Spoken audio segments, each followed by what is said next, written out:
son el volumen telediastólico. A ver, por favor, alguien que nos lea, ¿qué es el volumen telediastólico?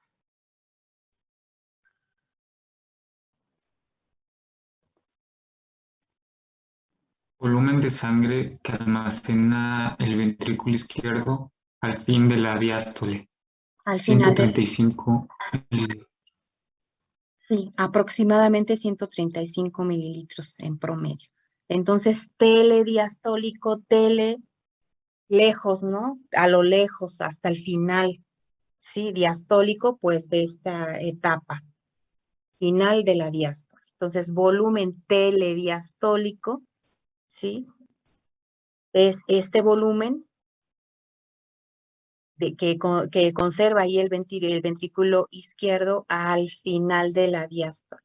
Y es alrededor de 135 mililitros. Sí, doctor Cruz. Este volumen es este volumen es el que se mantiene en la fase 2. Si estamos al fin, fíjese bien, no, estamos al final de la diástole. ¿Qué está ocurriendo? Acuérdense que les dije que había un llenado rapidísimo y un llenadito lento. ¿Cómo estará el ventrículo? ¿Regordete, rellenito o medio vacío? Si es al final de la diástole. ¿Vacío? Lleno, ¿no? Pues lleno, porque va a empezar la sístole. Acuérdense de los cachetitos de la doctora, ay, ya se me olvidó su apellido, doctora. Inflen sus cachetes, todos. Se va a salir el aire un poquito, ¿no? Bien inflados. Ese que es el ventrículo al final de la diástole. ¿Cómo tienen los cachetes ahorita? Inflados, llenos de aire. Entonces, ¿cómo está el volumen del ventrículo izquierdo al final de la diástole? ¿Relleno o vacío? Relleno. Relleno. Por eso así estos, acuérdense, diástole, sus cachetes inflados y llenos. Y acuérdense que dijimos que está como que en sus marcas listos para que se lleve a cabo la eyección. Entonces, no sé si se contestó su pregunta. Sí, entonces sería como el periodo en el que, bueno, en el que se mantiene el volumen sin cambios, ¿no? Ese sería el volumen. Sí, son 135 exactamente, y que está en ese momento donde simultáneamente están cerraditas las auriculoventriculares y las sigmoideas. 135. Recuerden ustedes que estos son valores promedio y que van a ir variables también de acuerdo a los grupos etarios diversos que hay. ¿Esto solo es del ventrículo izquierdo? Sí, los libros lo refieren que hacia el ventrículo izquierdo, doctora. Los libros los refieren. Así. Otro concepto, volumen telesistólico.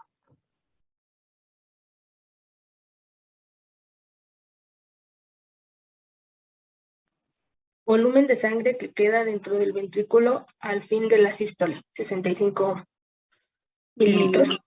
Aproximadamente, así es. Un volumen telesistólico, acuérdense ustedes que está prefijo o sufijo o nimefijo, tele es a distancia, a lo lejos, ¿sí? Hasta el final de la sístole en este caso, ¿no? Volumen telesistólico.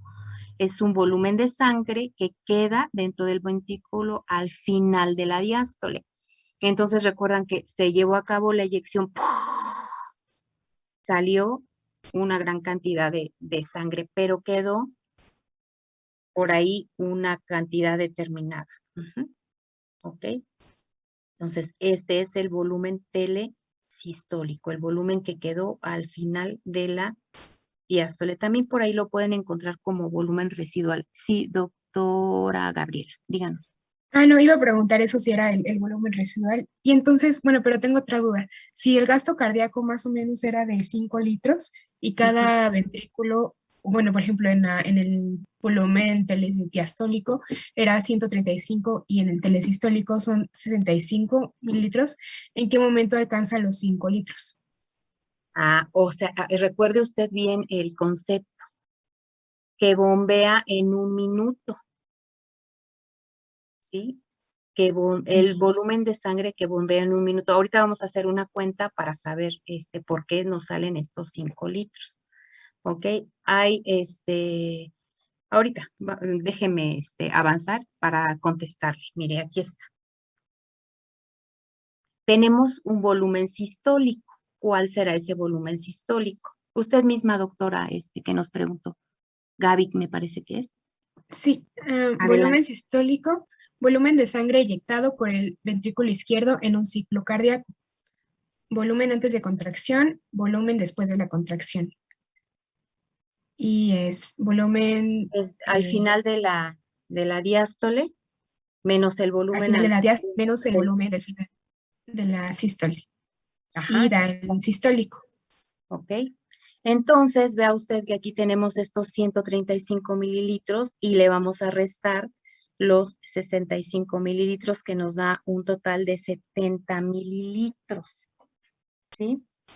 Entonces, tenemos el volumen sistólico por la frecuencia cardíaca. Aquí ya tenemos un componente importante que es la frecuencia cardíaca. Y en promedio, en un adulto de unos 70, con 70 kilogramos de peso, tenemos que son 70 latidos por minuto. Por supuesto que esto es muy variable, muy, muy variable. Si hay alguien que maneja frecuencias cardíacas menores o mayores, pues por supuesto que se va a ver modificado. ¿Ok? Entonces tenemos este volumen sistólico por la frecuencia cardíaca y tenemos 70 mililitros de ese volumen sistólico que ya sacamos de aquí por los 70 latidos por minuto, que nos dan alrededor de 4.900 mililitros, ¿sí? Y se redondea hacia los 5 litros, ¿no? Por eso dicen que es más o menos esa cantidad. ¿Sí se contestó su pregunta? Y muchas gracias. Ok, entonces ahí ténganlo presente. ¿Va a ser variable? Pues por supuesto que va a ser muy variable, pero pues en promedio tenemos 5 litros entre hombres y mujeres así. Pero pues les digo que se puede ver muy variable dependiendo de estas frecuencias cardíacas, dependiendo de la constitución, etcétera, ¿no? De los estados fisiológicos incluso, ¿no? Sí, doctor Cruz, díganos. Bueno, entonces la duración si bombeas 5 litros en un minuto, la duración de un ciclo cardíaco es más o menos como de 0.8 segundos. A ver, saque usted la cuenta, doctor.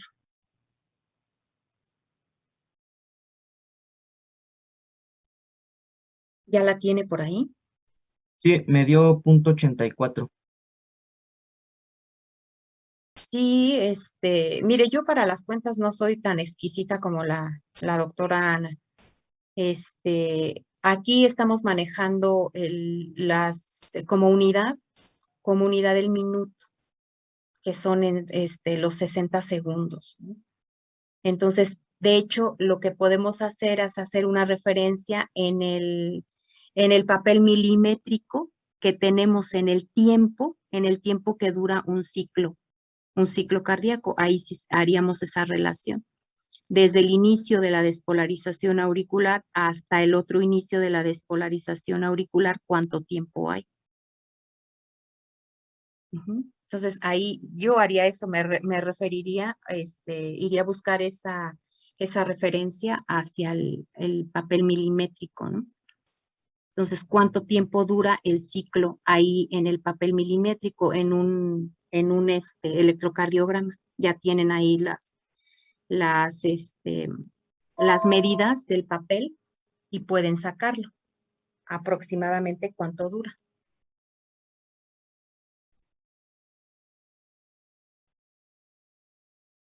¿Ya lo tienen?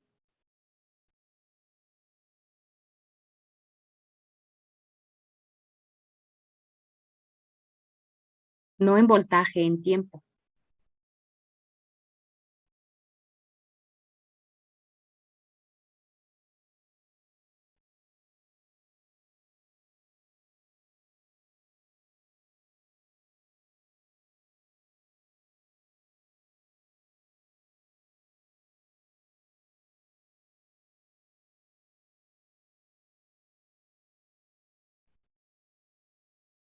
Doctor Cruz.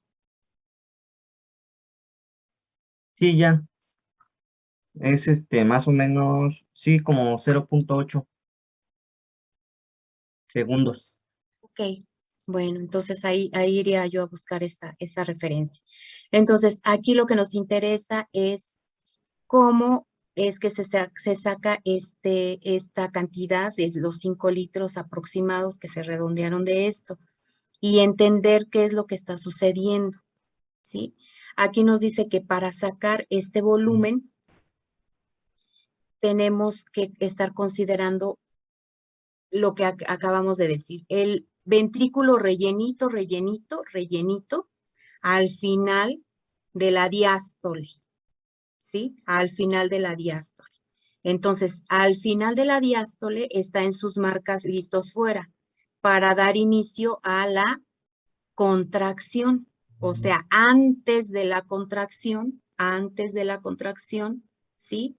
Es un volumen que tengo finalizando la diástole, poquitito antes de que se genere la contracción. Se genera la contracción, hay un periodo de eyección, termina con un volumen después de la contracción, después de que se generó esa eyección, y nos quedó aproximadamente 65 mililitros. Entonces, resto el volumen antes de la contracción menos el que está después de la contracción y son 70. Lo multiplico por la frecuencia cardíaca, ¿sí? Y me da el gasto cardíaco, que es el volumen de sangre que bombea el corazón en un minuto. ¿Va? Bueno.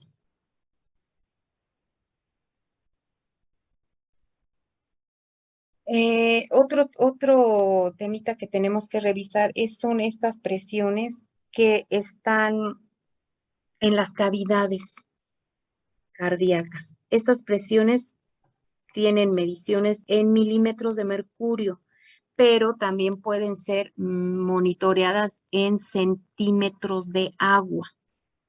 En los hospitales esto se hace, ¿sí? En centímetros de agua es lo que se va haciendo. Entonces, aquí tenemos más o menos, son promedios de y rangos de las diferentes presiones que se pueden manejar. En la aurícula derecha van a encontrar diversos autores. Dicen 4 algunos. Unos dicen 0, otros dicen 2. Entonces tenemos un rango de 0 a 8. ¿Ok? En el ventrículo derecho, ¿sí? Tenemos un rango de 24 a 4. ¿Ok? Para la de 24, un rango de 15 a 28. O sea, es muy, muy variable. Para esta, de 0 puede llegar hasta 8. ¿Ok? En la arteria pulmonar, vean ustedes, durante la sístole, 24, ¿sí? Un promedio de 16 y durante la diástole puede llegar hasta 10. Estos son valores promedios, recuérdenlo. Vean ustedes, aquí también tenemos el de esta presión capilar pulmonar de 9. En la aurícula izquierda, un promedio de 7. En el ventrículo izquierdo, ¿sí? Entre la sístole 130, fíjense aquí nos dan este valor hasta 130, cuando en algunos autores ustedes lo van a encontrar como 120. Y durante las diástole 7. ¿Ok? Y aquí, bueno, nos dan una sistémica. Vean ustedes lo que hacemos cuando, cuando tomamos la TA. Ya ustedes manejan esos conceptos de TA y PA, ¿verdad? ¿Cuál es la diferencia entre presión arterial y tensión arterial? Sí lo manejan, ¿verdad?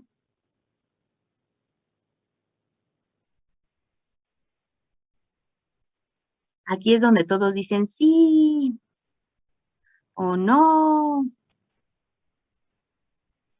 No. No.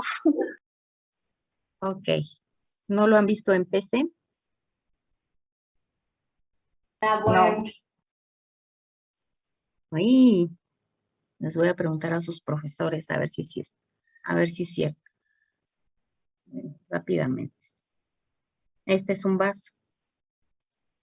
Cuando colocamos el brazalete para tomar la tensión arterial, ¿sí? Nosotros debemos de manejar qué conocemos como presión y qué conocemos como tensión. Cuando la sangre pasa a través de un vaso, a través de un vaso, en este caso a través de la arteria braquial, que es donde, a ese nivel donde se coloca el brazalete, ¿sí? A través de la arteria braquial, la apachurran, la van a apachurrar, apachurrar, apachurrar, de tal manera que se va a ocluir de alguna manera la luz y va a impedir el paso de la sangre a través de ese vaso. Pero recuerden ustedes que cuando la sangre va pasando por aquí, va a generar una presión, ¿sí? Cuando la sangre circula a través de un vaso, genera una presión. Entonces, la presión es esta fuerza con la que la sangre empuja las paredes del vaso. Esa es la presión. Ahora, por ahí dicen, a toda acción corresponde una reacción, ¿verdad? De la misma magnitud, pero de sentido contrario. ¿Quiénes van a ejercer o qué elemento va a ejercer esa reacción contraria al paso de la sangre? ¿Las mismas paredes? Así es, El las vaso. paredes, el vaso, así es, las paredes de los vasos. Entonces, ahí estaremos en el entendido de que las paredes cuando ejercen, bueno, vamos a ponerlo aquí, cuando ejercen esta fuerza contraria, ¿sí? Esta fuerza contraria hacia la sangre, están generando lo que conocemos como tensión. Tensión. Entonces, las paredes de los vasos, en este caso de la arteria braquial, va a reaccionar hacia esa presión con una tensión, ¿sí? En realidad lo que estamos midiendo es la tensión, pero como es de la misma magnitud, pero de sentido contrario, indirectamente estamos midiendo la presión. ¿Me expliqué? Sí. Aquí es Sí. cuando ustedes Sí. dicen, oh, Oh. Oh, ok, bueno, no lo olviden, ¿ok? Entonces, estos son algunos elementos que deben de ir manejando ahí poco a poco. Estas medidas, estas presiones van a tener una importancia cuando ustedes las aterricen en ciclos clínicos. Ujú. Aquí, pues las vamos a mencionar, por supuesto. No, más o menos vean cuáles son los promedios, porque pueden ser muy variables, muy, muy variables. Entonces, ya cuando lleguen ustedes a sus rotaciones, ahí ya van a ser un poquito más exquisitos en esto, ¿no? Y hay médicos que tienen algunos autores predilectos, entonces siempre guíense por lo que su profesor les diga, ¿no? Ya cuando ustedes obtengan su experiencia y demás, pues ya tendrán sus propios criterios para esto. Pero bueno, como pueden ser tan variables, pues nada más considérenlo, no tanto aprendérselas, como tal, pero sí tener una referencia, ¿no? Tener una referencia. ¿Va? Bueno. Doctora, perdón, una pregunta rápida, perdón. Sí. ¿Los valores de la derecha eran de centímetros de agua o ambos son de valores en milímetros de mercurio? No, mire, son rangos, mire, son en milímetros de mercurio. Este 24, por ejemplo, tiene un rango que puede ir de 15 a 28 y la media es 24. Entiendo, Pero, muchas gracias. ajá, ok, y este 4 pues puede ir de 0 a 8. Ok, este valor es el que debemos de manejar un poquito. Vean ustedes hasta acá. O sea, de un rango salen otros rangos. Por eso le digo que démonos una idea aquí. 4 más menos, ¿no? 4 menos, más menos 2, más menos 3. Pero hay ¿Y quienes la la M consideran. qué significa? ¿La de qué, perdón? La M. Media. ¿Ok? Bueno, Gracias. ok. Otros conceptos que debemos de ir manejando son este que es de precarga. Precarga. ¿Alguien ha leído ya qué encontró en los libros como como la precarga?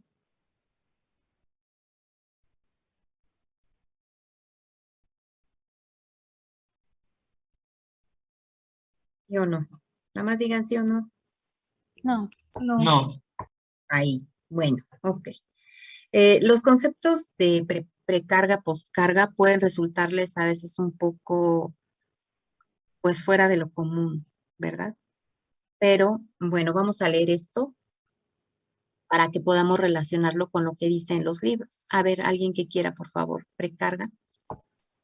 es la carga previa al inicio de la contracción. Consta del retorno Yo le venoso. ayudo. ¿Eh? ¿Sigo? Sí, Perdón, otra vez. Es la carga previa al inicio de la contracción. Consta del retorno venoso que llena a la aurícula izquierda y posteriormente al ventrículo izquierdo. ¿Lo demás también? sí. Ok. Está determinada por el retorno venoso y la elasticidad venosa. Me imagino que es el concepto de Guyton del libro, grado de tensión del músculo cuando comienza a contraerse o presión telediastólica cuando el ventrículo ya se ha llenado. Ok. Esto es lo que dice aquí un autor, que la precarga es el grado de tensión del músculo cuando comienza a contraerse. Y entonces, si yo me voy y digo, bueno, antes de la carga, ¿no? Precarga. Y luego, ¿qué es eso de la carga? Ay, no, y se hacen bolas. Pero si van leyendo esto, grado de tensión del músculo cuando comienza a contraerse. Dicen, hoy, ¿qué es eso, no? O lo pueden definir también como la presión telediastólica cuando el ventrículo se ha llenado. Esto ahorita con lo que hemos visto ustedes ya lo entienden. Presión telediastólica cuando el ventrículo se ha llenado. Ya se están imaginando, ¿verdad? ¿Qué es lo que está sucediendo ahí? En ese momento que están cerradas las auriculoventriculares y las sigmoideas, en ese momentitititito, ¿sí? Es lo que conocemos como la precarga, que es esa carga al inicio. Y yo les dije en el límite al final de la diástole, pero casi en el inicio de la sístole, o sea, de la contracción. Es ese preciso momento de listos, después de en sus marcas, listos, ahí está listo el ventrículo, precarga, es esa, ¿sí? Por supuesto que tiene que ver con ese retorno venoso, por supuesto que tiene que ver. Entonces, si aquí tenemos el ventrículo, ¿ok? Y aquí ya está bien rellenito de sangre, ¿ok? Estamos al final de la diástole, ¿sí? Al final de la diástole están cerradas las auriculoventriculares y están cerradas también aquí las sigmoideas. En ese justo momentito, ¿sí? Precarga. Depende del retorno venoso, sí, porque el retorno venoso llenó primero las aurículas y ya posteriormente se fue hacia los ventrículos, ¿ok? Depende de la elasticidad venosa, pues sí. Recuerden ustedes que dijimos a inicios de las clases que las venas también tienen se consideran venas de capacitancia las medianas, porque tienen esa característica de que pueden ser reservorios, más bien que son reservorios sanguíneos, ¿no? Entonces, dependiendo de las necesidades y de los momentos fisiológicos, van a generar más, que llegue más sangre o menor sangre o un equilibrio de sangre a las aurículas. No es la misma cantidad de sangre que necesitamos cuando estamos durmiendo, ronque y ronque, o bueno, y sin roncar. Ajá, va cambiando. Así damos un paso, así damos 5 pasos, así corremos. Va cambiando. Entonces va a depender de ese retorno venoso que a su vez de esta capacidad que tienen las venas para mandar más sangre de acuerdo a lo que se necesite. Entonces, esta precarga, ahora vamos a ver por qué dice, es la tensión del músculo cuando comienza, cuando va a iniciar la contracción. Este está rellenito, entonces, ¿qué está sucediendo? Ya hubo aquí un aumento de presión porque esta sangre ejerció fuerza, una fuerza determinada sobre las paredes, ¿sí o no? Pero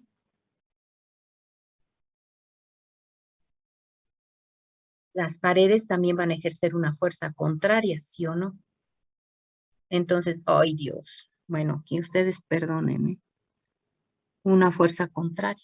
Entonces, aquí ya podemos entender a este autor que nos dice que la precarga es el grado de tensión del músculo, o sea, de esta pared ventricular, cuando va a iniciar a contraerse. ¿Ok? Eso es la precarga. Eso es la precarga. Esta tensión que nos está generando la cantidad de sangre, más bien, esta tensión que nos están generando las paredes ventriculares contra la carga de sangre, contra esta cantidad de sangre. Sí, doctora.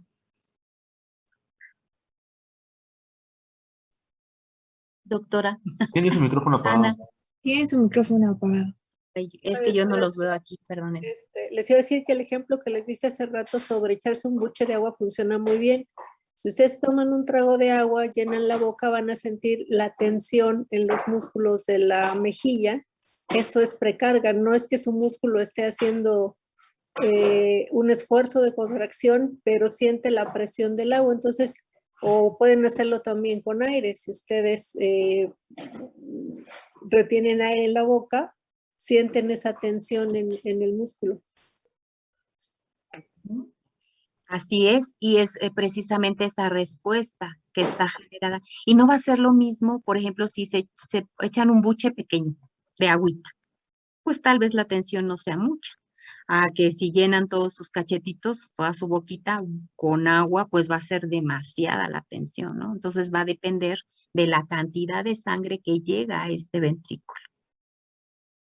De eso va a depender la respuesta de estas paredes. Entonces, ya la próxima vez que ustedes lean qué es la precarga en los libros, pues ya van a saber por qué se dice. Y yo se los quise explicar de esta manera, porque cuando yo leí esto, yo no lo entendí. Y bueno, ¿de qué se trataba?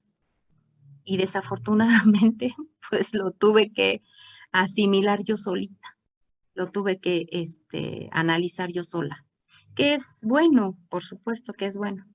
Pero aquí hemos sido muy consentidoras con ustedes y les estamos evitando algunos problemitas, ¿no? Espero que lo consideren. Muy bien. Para su beneficio, para su beneficio, para su actividad ya en rotaciones y en su vida médica.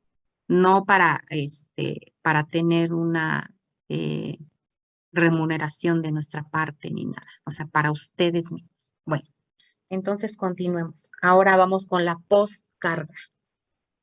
Ahora, ¿qué será la postcarga? Léanos, por favor, alguien, amable y finamente. Es la tensión o fuerza desarrollada en la pared del ventrículo durante la expiración. Carga contra la que el músculo ventricular ejerce su fuerza contráctil. Ok, muy bien. Entonces, esta postcarga, ¿con qué evento del ciclo cardíaco tiene relación? ¿Con la sístole? Así es, doctora. Aquí ya es la respuesta. Recuerden que durante esta precarga, estábamos con los cachetes bien rellenos, ¿sí? En esta tensión y con esa respuesta, ya cuando la presión fue demasiada, ¿sí?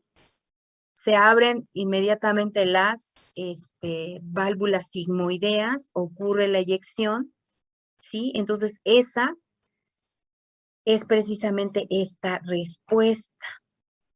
A ver, si nos echamos un buchecito de agüita, a ver, una cucharada de agüita y medio vaso de agüita en nuestras boquitas, se van a inflar nuestros cachetes de diferente tamaño, ¿ok? Entonces, ¿cuál de las aguas, la cucharadita o el vaso o el medio vaso va a salir con mayor presión? La del vaso. La del vaso. Esto nos está dando una idea de que entre más sangre entre al ventrículo, entre más se llene, más será la fuerza de contracción.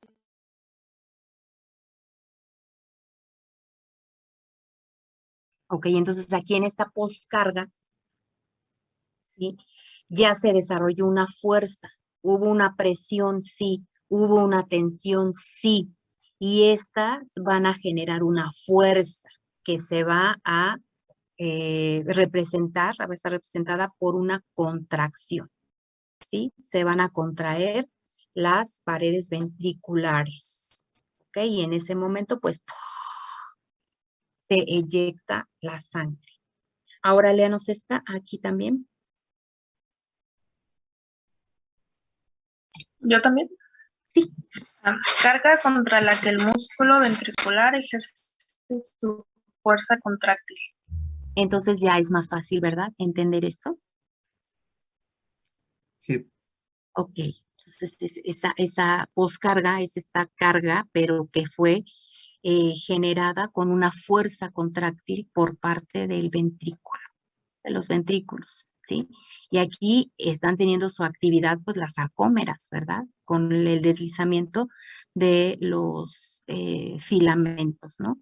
Se acorta la sarcómera, se acorta, ¿sí? Entonces, aquí podemos tener también el ejemplo de una liguita. Si en una liga yo la estiro, la estiro, la estiro, la estiro, no sé, bueno, a ver, les voy a contar algo. Cuando yo era pequeña, en la primaria, mis compañeros tenían ligas y se aventaban parque, decían ellos. Ay, el parque, y el parque era cáscaras de naranja. Entonces hacían como una especie de resortera con sus dedos, ¿sí? Y ponían el pedacito de la cascarilla y estiraban su liguita, la estiraban y soltaban. Ok, si yo estiro una liguita de esas, vamos a hacer de cuenta que la liga es el ventrículo. Si lo estiro, lo estiro, lo estiro, lo estiro a una determinada distancia, con una determinada cantidad de sangre, se estira, ¿están de acuerdo? Se elonga, se infla, se rellena, se hace gordo, por llamarlo de alguna manera, ¿sí? Depende de la cantidad de sangre para que genere la fuerza necesaria. Entonces, por eso les hice la pregunta, ¿qué necesitará más fuerza? ¿La cucharadita de agua o el vaso o el medio vaso de agua? Nos contestó su compañera, pues el medio vaso de agua. Y así es, la misma precarga nos va a generar la poscarga, la respuesta. Quiero encontrar la palabra precisa, la respuesta necesaria para eyectar la cantidad de sangre que entra. Entonces, es esta poscarga, esta fuerza contráctil, que va a depender esta fuerza contráctil, doctores, de la precarga.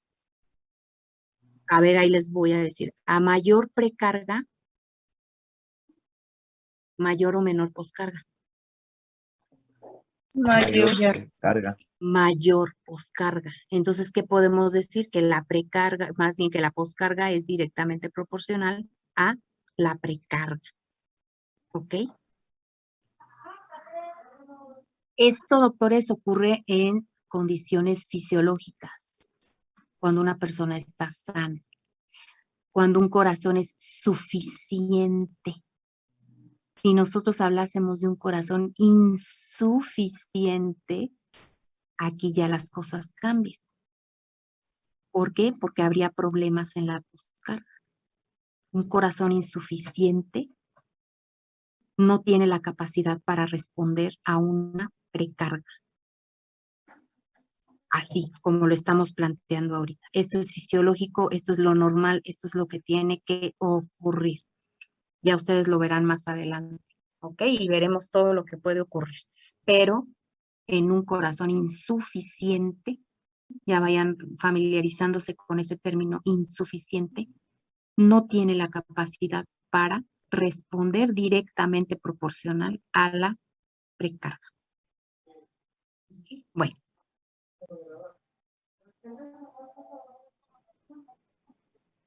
Bueno, esto ustedes ya lo manejan. Esto es del kinder.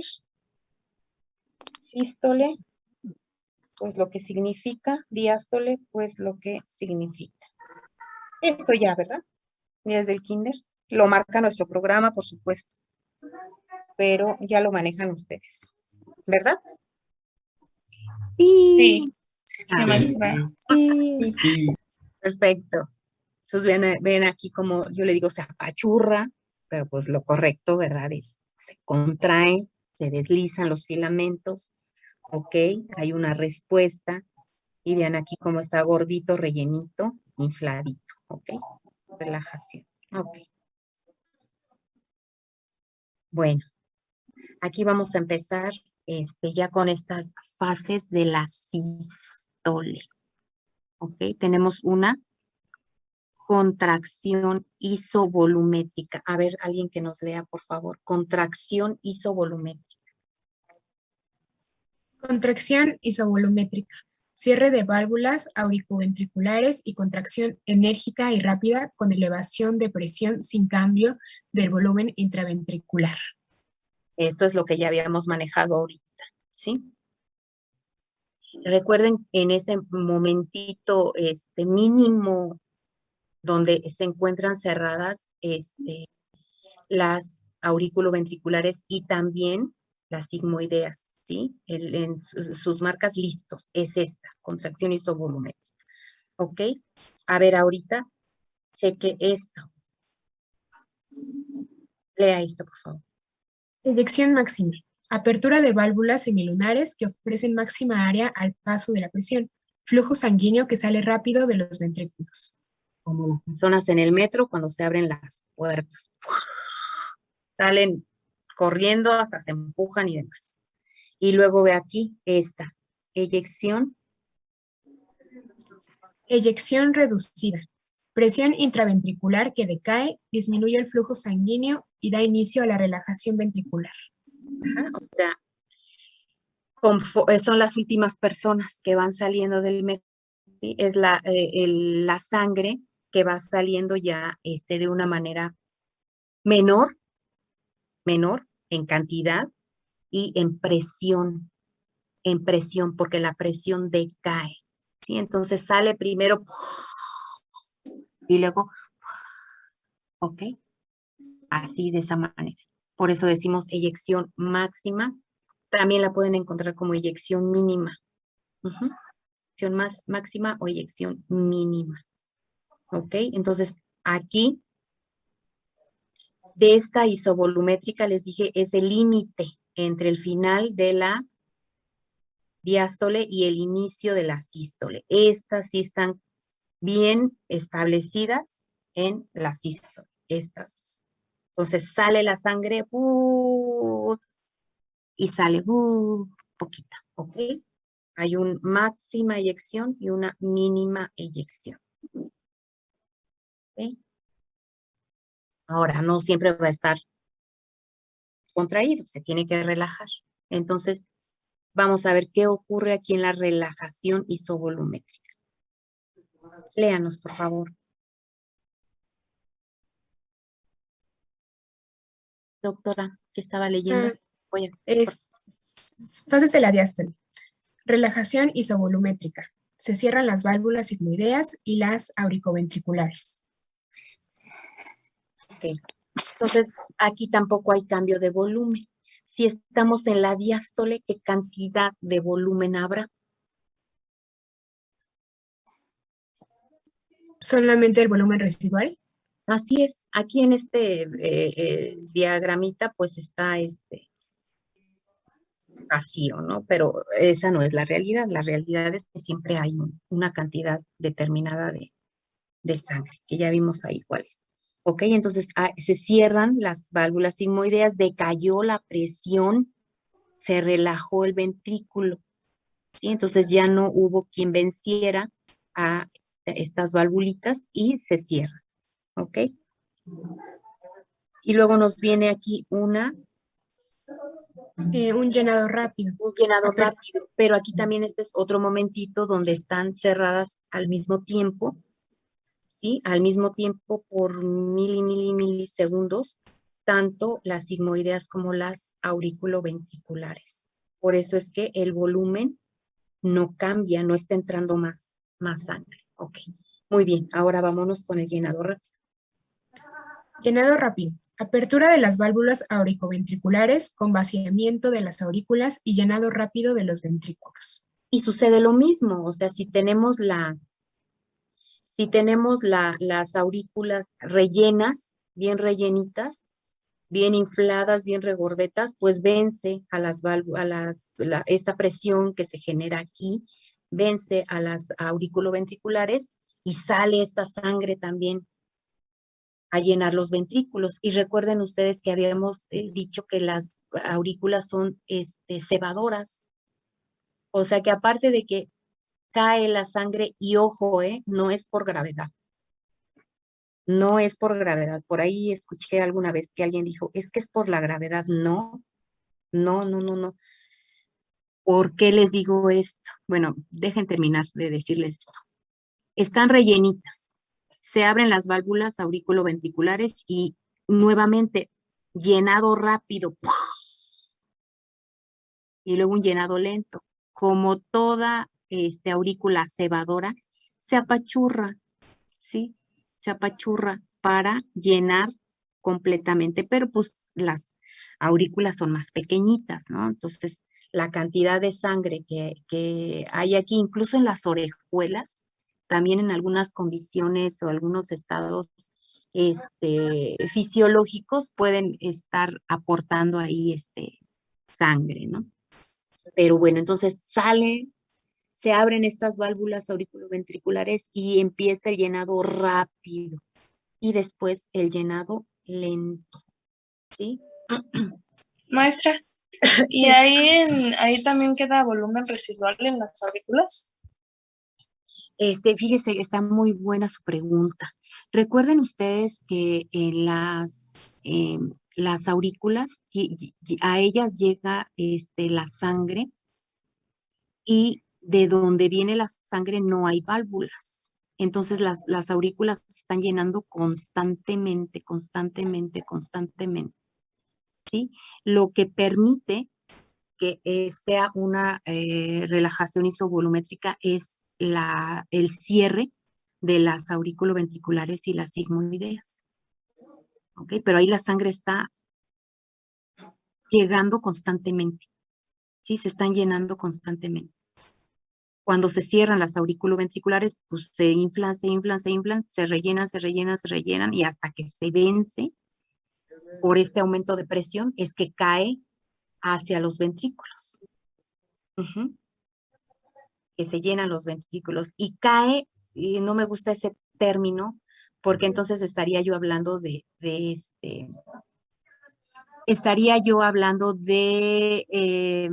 Gravedad. de gravedad, y no es así.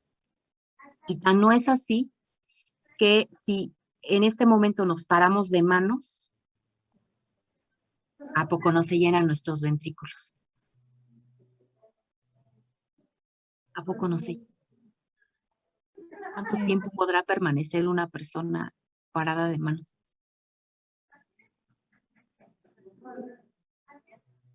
Aquí lo que se maneja son cambios de presiones. Cambios de presión. Imagínense, parados de manos, ¿cómo será el retorno venoso? ¿Mayor o menor?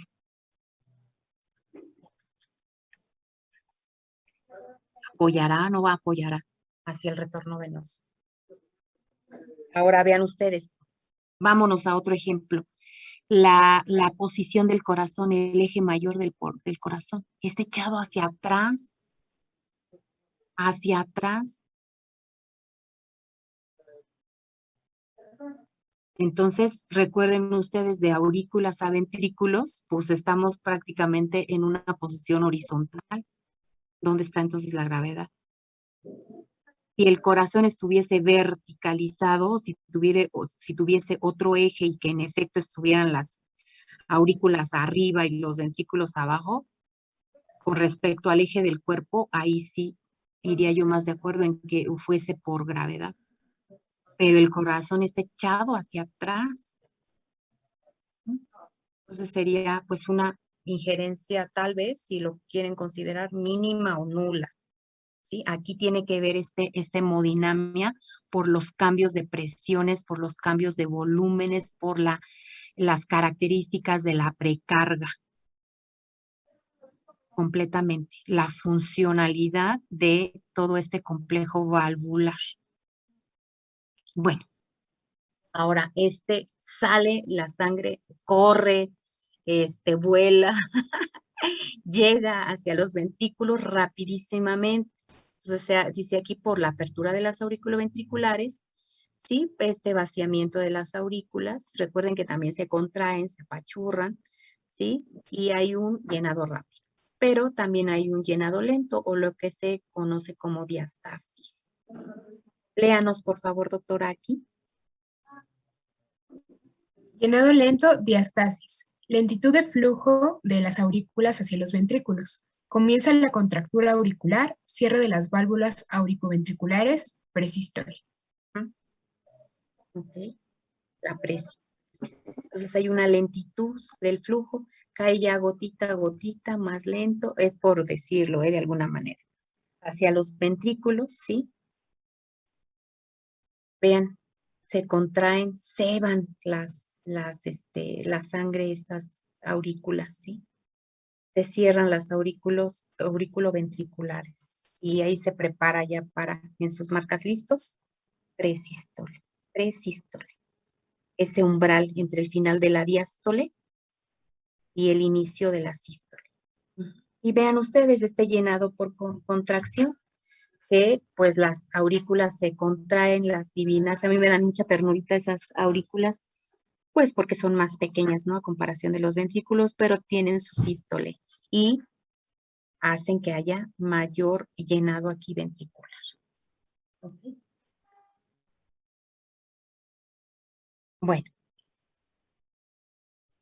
Una vez entendiendo esto, vamos con los ruidos cardíacos normales. ¿Ok? También vamos a ver ahí algunos anormales porque pues tenemos que mencionarlos. Pero los ruidos cardíacos normales los consideramos como ruidos fisiológicos. ¿Sí? Ruidos fisiológicos. ¿Sí? Estos ruidos fisiológicos en los libros ustedes van a encontrar que son S1 y S2. También lo podemos encontrar como R1, R2, ruido 1, ruido 2. Aquí, como está en inglés, pues puse esto, S1, S2. Son fisiológicos. Hay un ruido 3 y un ruido 4. El 3 se considera fisiológico en mujeres embarazadas y en niños, ¿sí? Pero es patológico en adultos. Es patológico en adultos. Ahorita vamos a ver qué es lo que está generando este ruido. Y el ruido número 4 es completamente patológico, ¿sí? Entonces, los ruidos que nos interesan, pues son estos dos. los ruidos que ustedes ya deben de estar entrenando, escuchar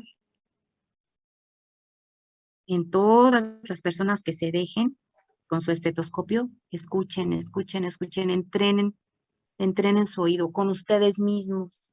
Vayan entrenando su oído para escuchar los ruidos. Los fisiológicos, S1 y S2, ¿sí?, están ubicados al inicio de las dos fases del ciclo cardíaco, de tal manera que S1 lo encontramos al inicio de la sístole y S2 lo encontramos al inicio de la diástole. Estos los dejamos pendientes, pero como breviario, pues aquí se los dejo. S3 en la primera fase de la diástole y S4 al final de la diástole. Nos interesan estos dos ahorita. Ahorita nos interesan estos dos. Sístole, S1 al inicio, S2 al inicio de la diástole. ¿Ok? No lo pierdan de vista. Ok, bueno, los ruidos cardíacos están generados por el cierre valvular. Por ahí a veces contestan, ¿qué generan los ruidos cardíacos? Y dicen que la apertura. No. Los ruidos cardíacos están generados por cierres valvulares. Cuando las válvulas se cierran, hacen un clic. Cuando las válvulas se cierran, hacen un clic. Ahora, estos son los ruidos principales, los que son fisiológicos. Los patológicos, doctores, están generados por llenados ventriculares, o sea, el paso de la sangre a través de los ventrículos me va a generar ruido. Y esos ruidos yo no los debo de escuchar. ¿Sí? Solo en determinadas circunstancias y por otras condiciones fisiológicas.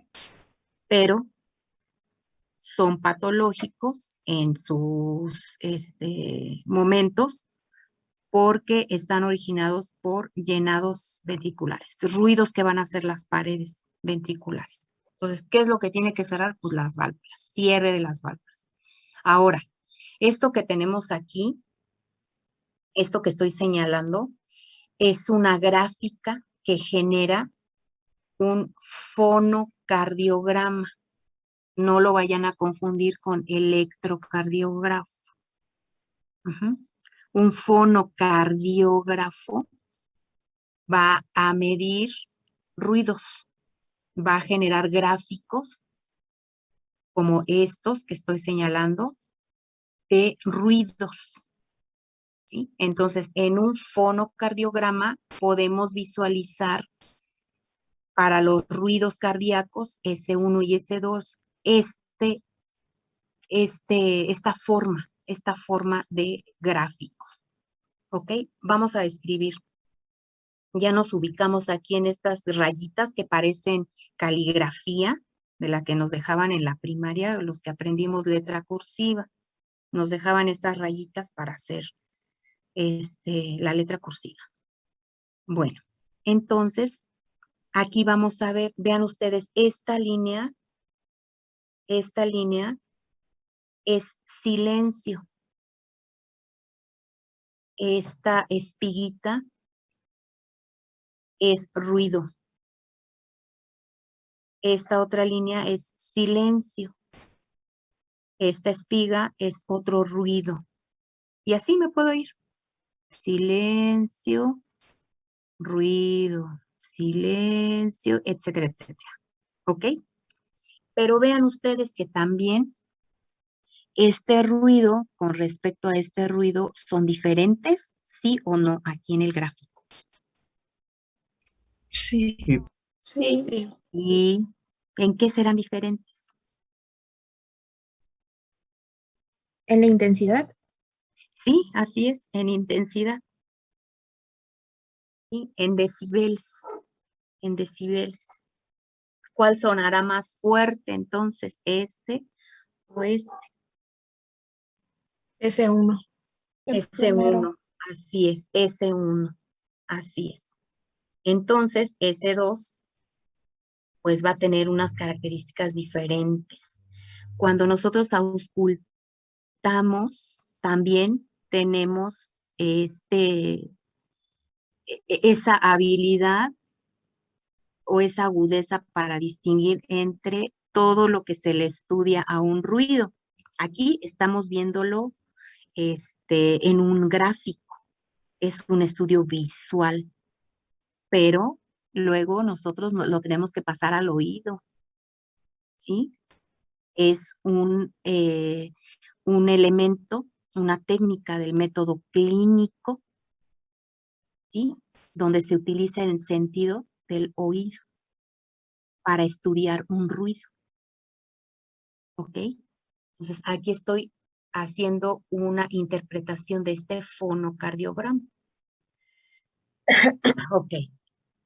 Entonces, aquí tenemos un ruidote, un silencio y un ruidito, un silenciote, ¿sí o no? Este silencio es más pequeño que este silencio, ¿sí o no?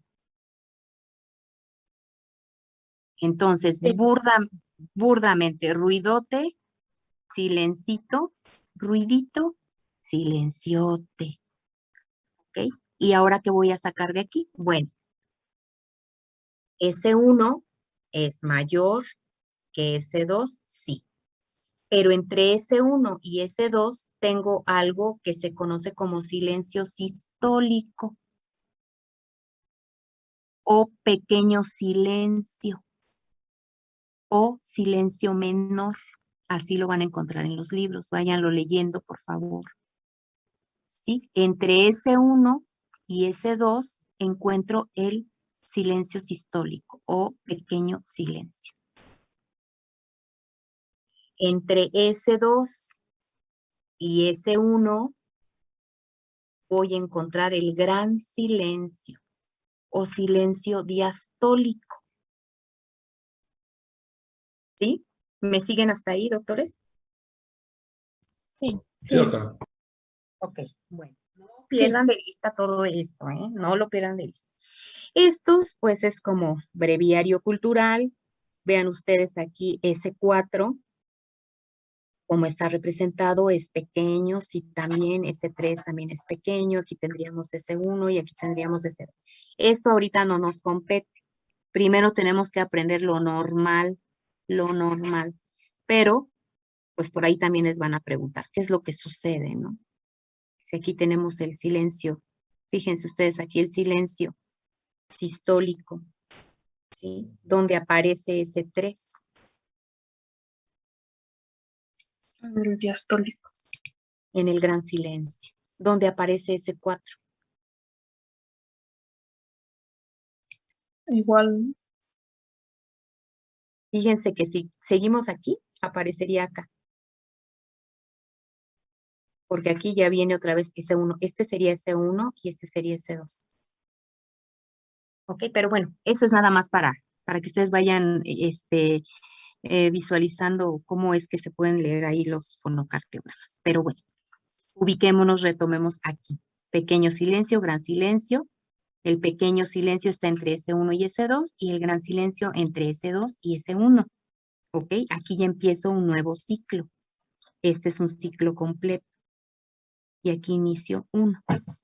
¿Sí? Pero entre el final de un ciclo y el inicio de otro, tengo el gran silencio. Ya ustedes lo manejan, ¿eh? Ya ustedes lo manejan. Muy bien. ¿Qué le tengo que conocer a esos ruidos? ¿Qué tengo que estudiarle a esos ruidos? Tono, intensidad, frecuencia, ritmo. Muchas veces hay confusiones entre lo que es un tono, lo que es un ritmo. Se confunde mucho el ritmo con la frecuencia. ¿Que tienen que ver? Sí, están relacionados. El ritmo ingiere directamente en la frecuencia, pero no es lo mismo. ¿Ok? Bueno, entonces, con respecto al tono, un tono nos lo da una nota musical.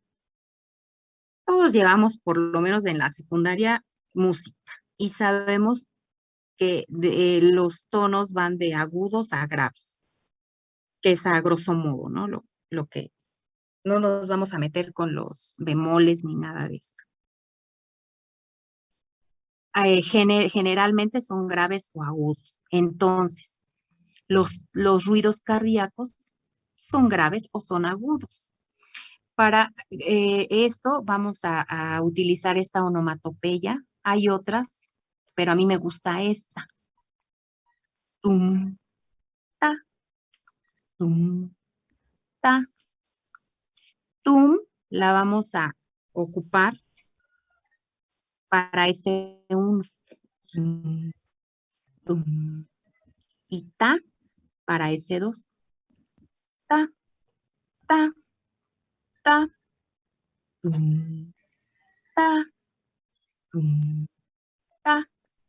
Ahora díganme ustedes, ¿cuál es grave y cuál es agudo? Tum es grave. Grave y ta agudo. Exacto.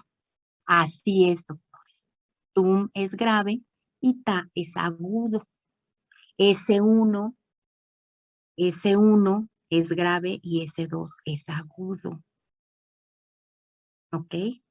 Bueno, ahora vamos con la intensidad. La intensidad tiene que ver para nosotros si los vamos a escuchar poco o mucho. ¿Sí?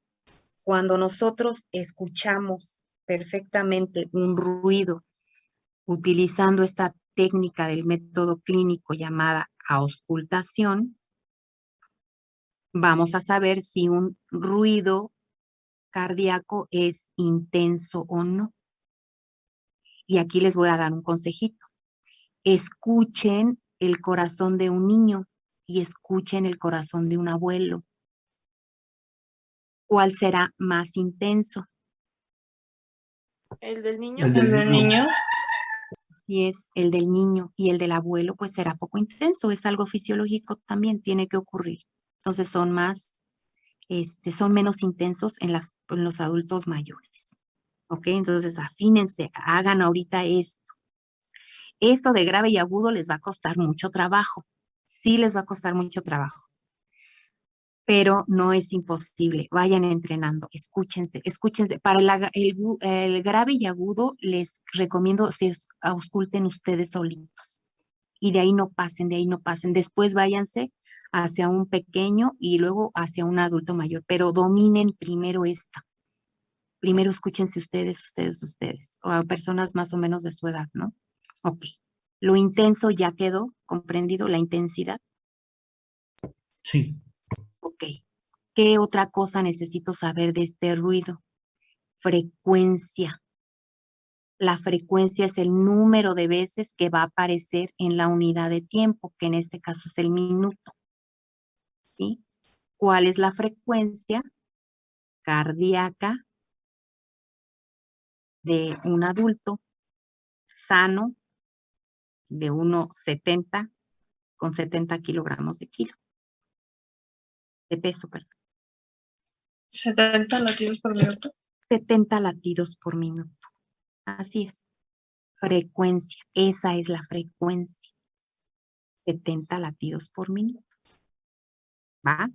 Ahora, ¿qué otra cosa le tengo que conocer? El ritmo.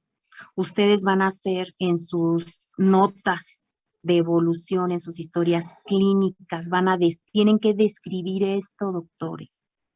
Lo tienen que saber. ¿Y cómo van a describirlo si no lo saben? Entonces, aquí decidimos que ustedes lo tienen que saber. En una nota ustedes deben decir el ritmo, cómo es el ritmo de este paciente.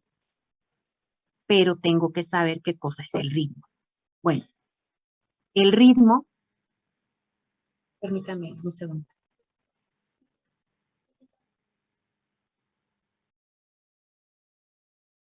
El ritmo va a ser la relación que existe entre sonido y silencio. ¿sí? Los sonidos, los ruidos y los silencios me van a dar un ritmo. Déjenme ver. Y lo voy a poner. Entonces, ahí va. Fíjense ustedes. Me voy a regresar a esta. Si aquí tengo un ruido y aquí tengo un silencio pequeño, ¿sí? Y aparecería algo así. Espero escucharme, ¿eh?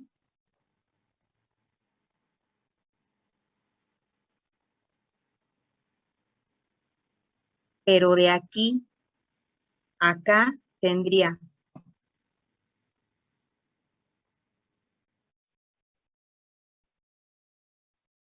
¿Sí se escuchó?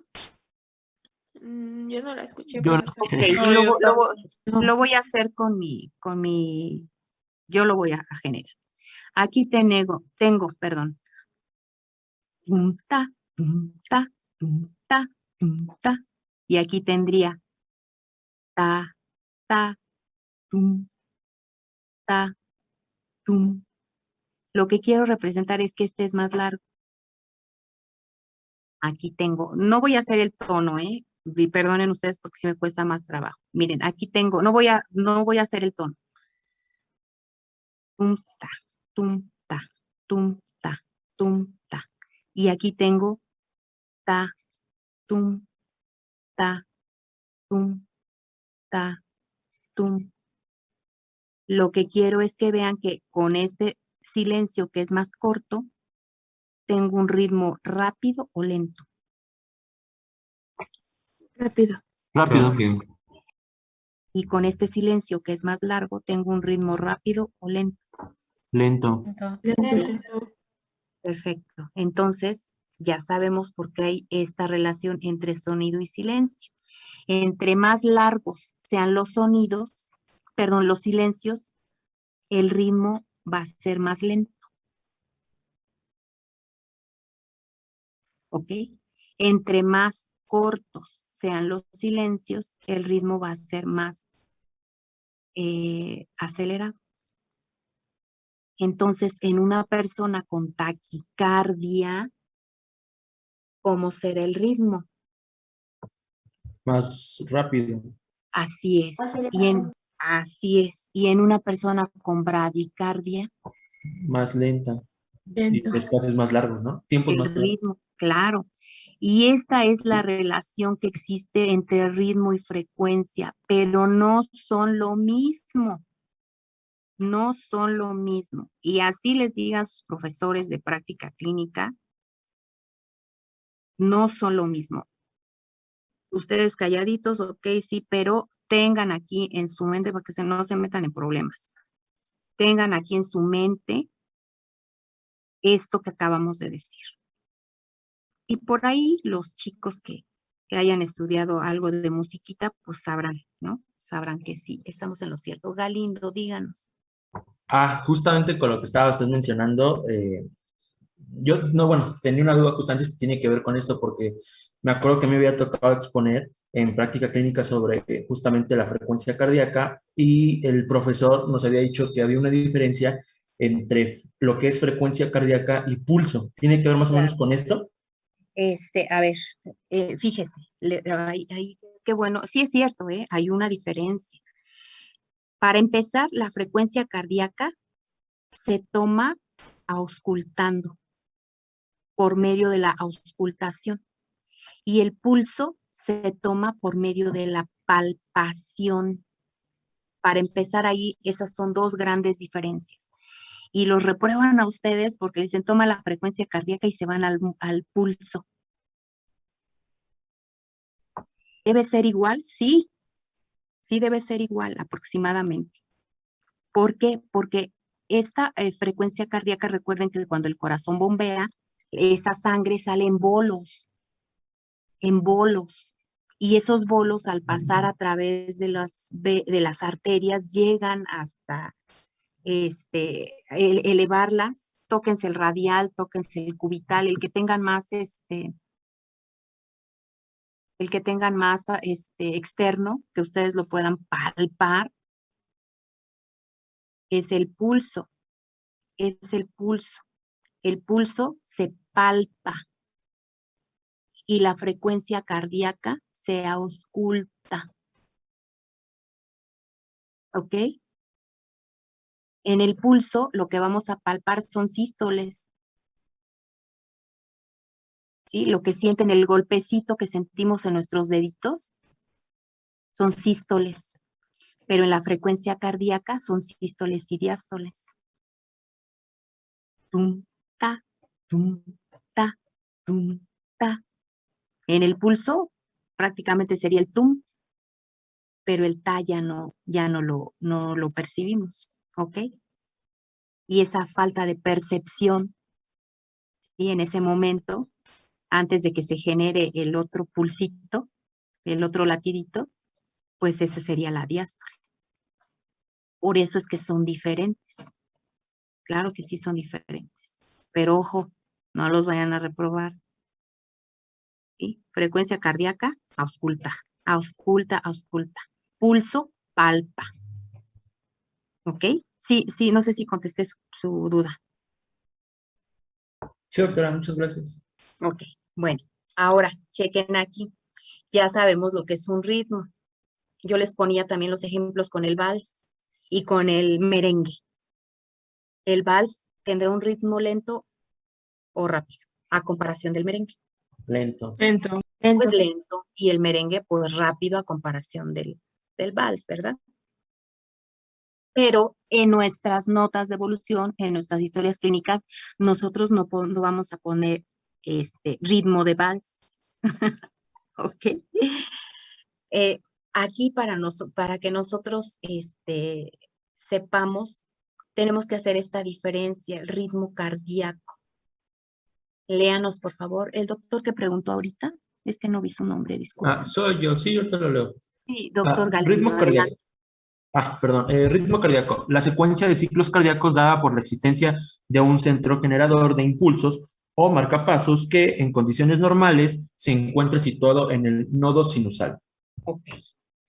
Aquí ustedes ya vieron con la doctora Ana el ritmo en un electrocardiograma. Está generado por el marcapasos, que en la mayoría de todos los que estamos aquí presentes está representado por el nodo sinusal. ¿Ok? Entonces vean, el nodo sinusal es el director de la orquesta. ¿Sí? Si lo queremos traspolar. El nodo sinusal es el director de la orquesta. Va marcando el ritmo. ¿Sí? Entonces, cuando nosotros vamos a decir ritmo, vamos a describirlo en nuestras historias clínicas o en nuestras notas. Rítmico, ritmo sinusal, y el ritmo sinusal lleva una frecuencia en promedio, en rango de 60 a 100 latidos por minuto. Ese es el ritmo cardíaco. El director de la orquesta, en este caso el nodo sinusal, está marcando, está llevando, porque es el marcapasos. Son rítmicos, podemos decir si rítmicos o arrítmicos. ¿Por qué? Porque si yo encuentro que de S1 a S2 varía el silencio, que a veces sean cortos y a veces sean largos, pues ahí es arrítmico.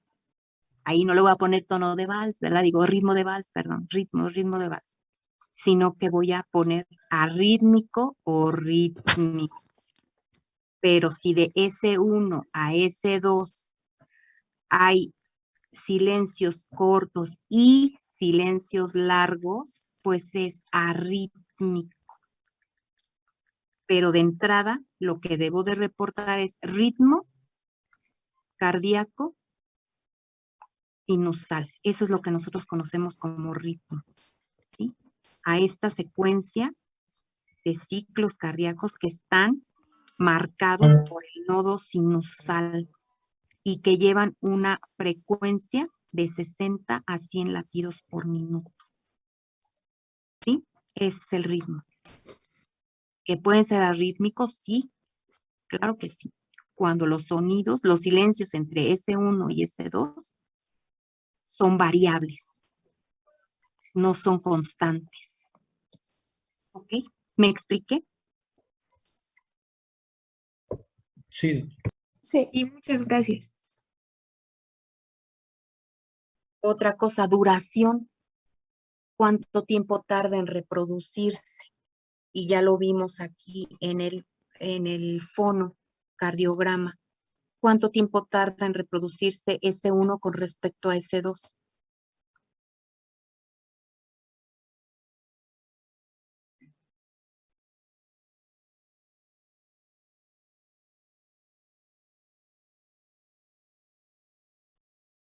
¿Cuál es más largo? S1. S1. S1 No, S2, es más, perdón. S1 es más largo. Ah, ¿Ok? sí. Entonces es la duración, el tiempo que tarda en reproducirse. Imagínense si tuviésemos esto. Tum, tum. Está más largo, ¿no? O a solamente tum, tum, tum, tum, a tum. ¿Sí? Tiempo que tarda en reproducirse. A eso se refiere, la duración. Y finalmente el timbre. El timbre también suele confundirse con el tono. Ya vimos que el tono puede ser agudo o puede ser grave, pero les voy a poner un ejemplo. Si alguno de ustedes toca tecladito, ven que hay algunas variaciones que podemos nosotros hacer para que suene como trompeta, ¿sí o no? Por ejemplo, Sí. Ujú. ese es el timbre. Si yo toco un do en una trompeta con respecto a un la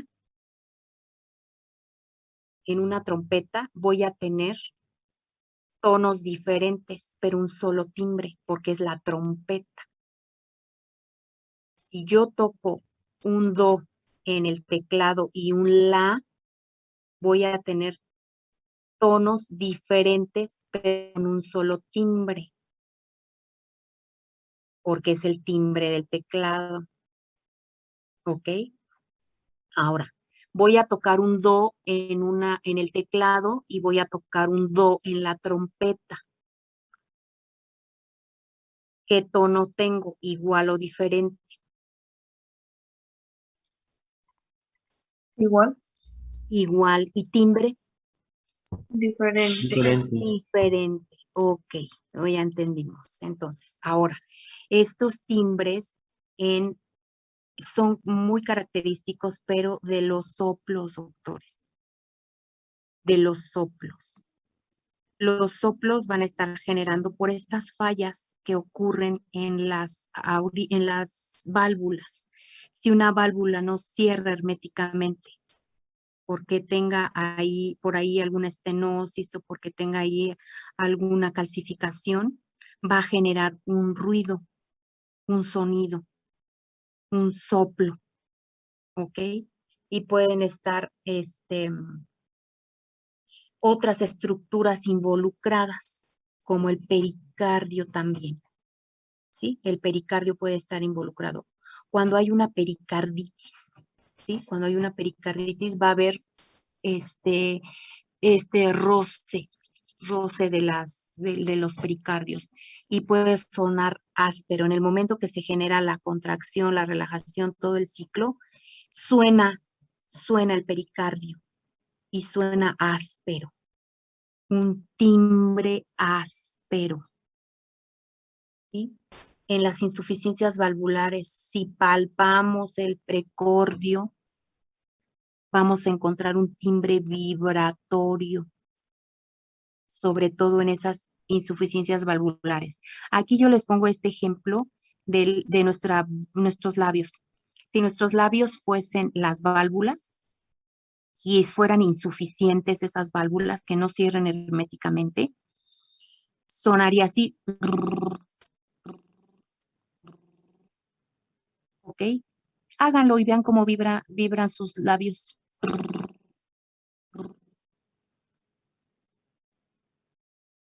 No lo oigo. No oigo nada. Ok, sí, bien, bien, bien. Otro más. No oigo nada.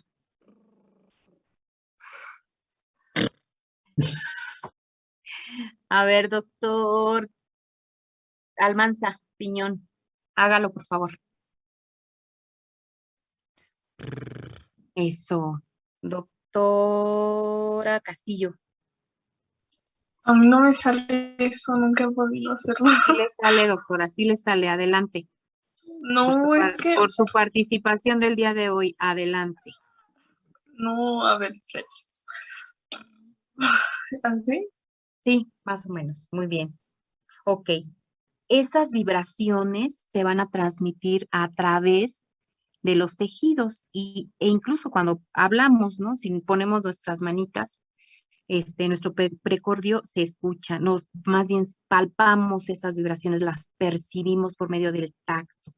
Entonces, en las insuficiencias valvulares, donde está ocurriendo este fenómeno que acabamos de reproducir con nuestras bocas, nuestros labios, pues tenemos un timbre vibratorio, ¿sí? Y lo vamos a auscultar, claro, claro que sí, sí lo vamos a auscultar.